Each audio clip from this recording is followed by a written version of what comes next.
நிறைய பேர் வந்து நம்ம இதில் ஸ்டேட் போர்ட் பசங்களுக்கு மட்டும் தான் கொஸ்டின் கொடுத்துருக்கீங்க, இம்பார்ட்டன்ட் கொஸ்டின்ஸ் கொடுத்துருக்கீங்க அப்படின்னு சொல்லிட்டு நிறைய பேர் கேட்டிருந்தீங்க. பட் அப்படிலாம் எதுவும் இல்லை, நாங்கள் யாருக்குமே பாரபட்சம் காட்ட போதில்லை. ஸோ சிபிஎஸ்சி நம்மளோட ஃபர்ஸ்ட் லெசன் ரொம்ப ரொம்ப இம்பார்ட்டன்டான லெசன். அடிக்கடி நிறைய 5 மார்க்ஸ் இந்த லெசனில் தான் வரும்.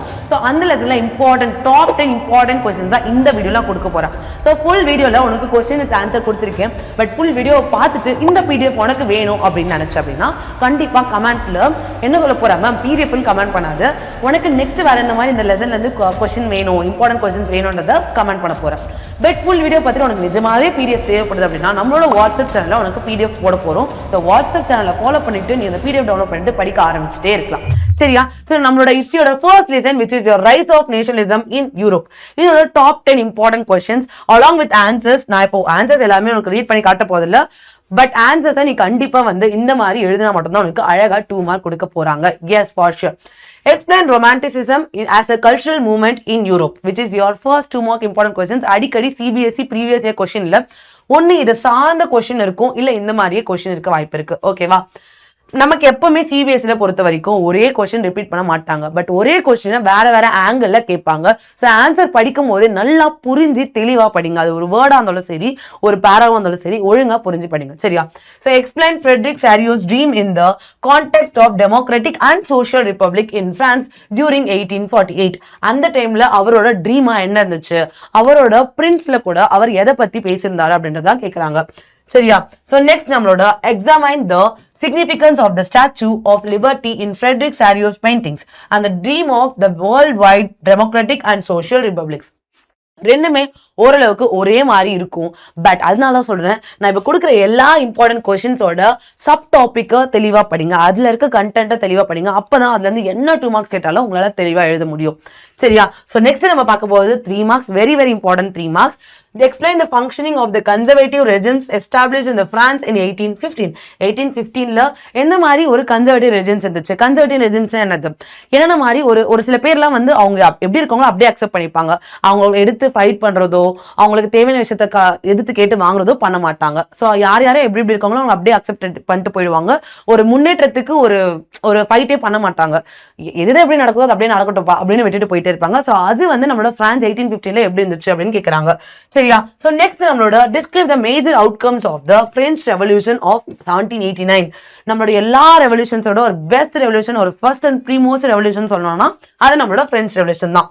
அதோட மேஜர் அவுட்கம்ஸா என்ன இருந்துச்சு அப்படின்றத நீ கண்டிப்பா இந்த மாதிரி பாயிண்ட்ஸ் போட்டு அழகா பிரசன்ட் பண்ணணும். ஓகே? So next நம்மளோட 5 marks, very important 5 marks is our analyze the significance of the Napoleonic Code in making the administrative system rational and effective. எந்த அளவுக்கு நெப்போலியனிக் கோட் வந்து எல்லாரையுமே சமமாக்குற ஒரு வேலையை பண்ணுச்சு. ஸோ அது எப்போ ஆரம்பிச்சுது, அந்த சிவில் கோடை எப்போ அவர் போட்டாரு, அதுக்கப்புறம் என்னென்ன பாயிண்ட்ஸ் அதில் இருக்குன்றத தெளிவாக எழுதலாம். இது நீ சப்டாபிக் போட்டு எல்லா கொஸ்டினுக்குமே நீ சப்டாபிக் போட்டு எழுதணுன்றது ரொம்ப ரொம்ப இம்பார்ட்டன்டான ஒரு விஷயம். எஸ். ஸோ அதே மாதிரி நெக்ஸ்ட் உன்னோட important question which is your how was liberalism allied to nation unity in Europe in the early decades of the 19th century? Analyze it. So இந்த மாதிரி எந்த கொஸ்டின் அனலைஸ் அப்படின்னு கேட்டாலே வந்து நீ ஒவ்வொரு பாயிண்ட்லயுமே இம்பார்ட்டன்டான வேர்ட்ஸை வந்து அண்டர்லைன் பண்ணிருக்கணும்.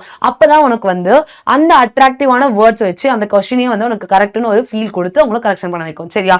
ஸோ நெக்ஸ்ட் வந்து third question, which is your analyze the role of Giuseppe Mazzini in the unification of Italy. So இந்த கொஸ்டின் ரெண்டு மாதிரியும் வரும்.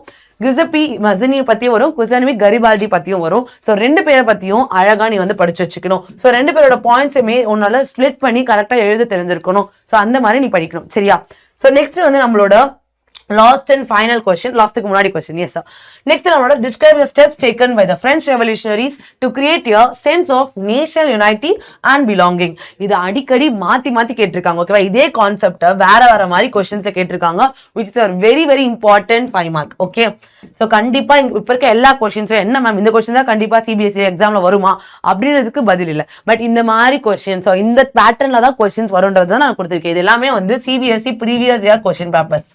ஓகேவா? இது எல்லாமே வந்து சிபிஎஸ்சியோட previous year questions. Okay?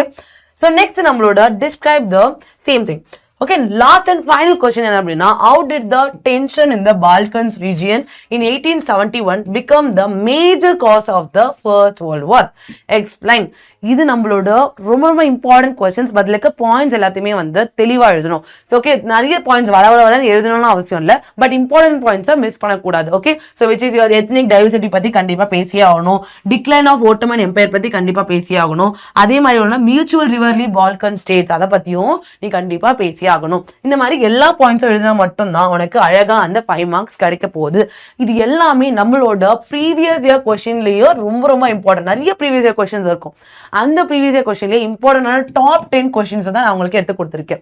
S, so இதே மாதிரி வேற என்ன கொஸ்டின்ஸ் உங்களுக்கு வேணும் அப்படின்றத நீ வந்து கமெண்ட்ல சொல்ல போற. வேற என்ன லெசனுக்கு வேணும், அதே மாதிரி வேற என்ன சப்ஜெக்ட்டுக்கு உனக்கு இந்த மாதிரி இம்பார்ட்டன்ட் கொஸ்டின்ஸ், டாப் பியூஐ குவிஸ் வேணும், டாப் ப்ரீவியஸ் இயர் கொஸ்டின்ஸ் வேணும், டாப் 10 ப்ரீவியஸ் கொஸ்டின்ஸ் எனக்கு எல்லாத்தையுமே வேணும் அப்படின்னு சொல்றவங்க தயவு செஞ்சு கமெண்ட் பண்ணுங்க. ஓகே, ஸோ என்ன லெசனும் கமெண்ட் பண்ணணும், என்ன சப்ஜெக்ட் வேணும்னு கமெண்ட் பண்ணணும். எஸ், ஸோ இது உங்களுக்கு யூஸ்ஃபுல்லாக இருந்துச்சு அப்படின்னா கண்டிப்பாக என்ன பண்ண போறேன், அதையும் கமெண்ட்ல சொல்ல போறேன். Yes, all the best.